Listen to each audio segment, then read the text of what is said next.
တွေအားလုံးနဲ့အဆက်အသွယ်ဖြတ်ပြီးခေတ္တခဏပျောက်ကွယ်သွားခြင်းနဲ့ခံစားချက်မျိုးလူတိုင်းမှာတစ်ကြိမ်မဟုတ်တစ်ကြိမ်တော့ရှိခဲ့ဘူးပါလိမ့်မယ်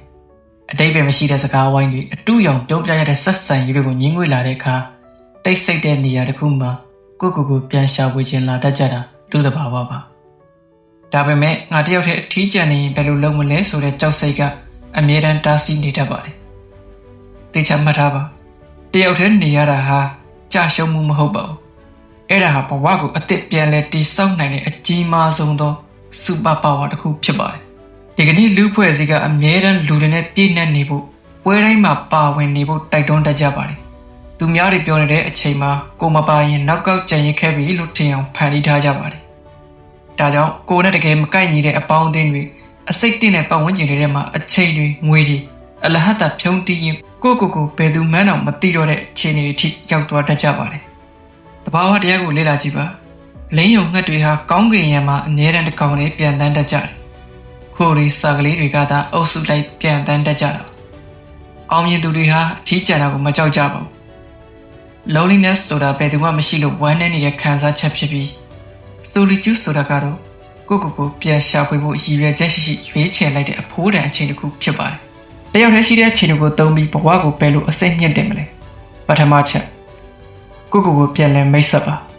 ပတ်ဝန်းကျင်ရဲ့စူညံတဲ့မရှိတော့တဲ့အခါရင်တွင်းကတကယ်အတန်ကိုကြားရပါလိမ့်မယ်တကယ်ရည်မှန်းချက်ကပါလဲဘာတွေကိုဝါသနာပါလဲဆိုတာတယောက်တည်းတိတ်ဆိတ်စွာစဉ်းစားပါစာအုပ်ဖတ်ပါမှတ်တမ်းရေးပါကိုအကောင်းဆုံးတငယ်ချင်းတယောက်လိုပြန်လဲဆက်ဆံပါဒုတိယအချက်တိတ်ဆိတ်စွာကြိုးစားပါဘာတွေလုပ်နေတယ်ဆိုတာကိုလူတိုင်းကိုလိုက်ကြည်ညာနေစရာမလိုပါဘူး6လဒါမှမဟုတ်တစ်နှစ်လောက်အချိန်ကိုလူတွေနဲ့အဆက်အသွယ်ဖြတ်ပြီးအရေးချင်းတွေစီးပွားရေးခန္ဓာကိုယ်ကျန်းမာရေးအတွက်အပြည့်အဝရင်းနှီးမြှုပ်နှံလိုက်ပါအချိန်တန်တဲ့အခါအောင်မြင်မှုကပဲအကျယ်ကြီးအတန်ထွက်လာပါလိမ့်မယ်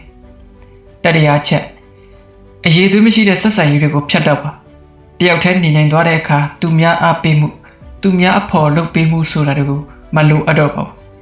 အဲ့ဒီအခါမှာတန်ဖိုးမထားတဲ့သူတွေကိုအလွယ်တကူကြောခိုင်းလာနိုင်ပါလိမ့်မယ်ဘဝအတွက်တကယ်အကျိုးရှိမဲ့အရေးသွေးမြင့်တဲ့သူတွေကိုသာရွေးချယ်ပေါင်းသင်းလာနိုင်လိမ့်မယ်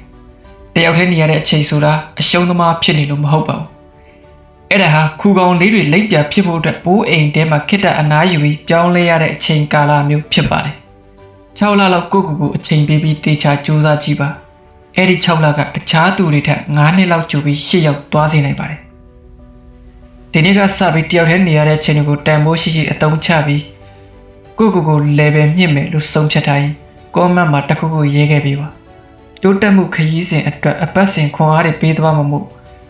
STH Motivation Channel ကို subscribe လုပ်ထားဖို့တိုက်တွန်းလိုပါတယ်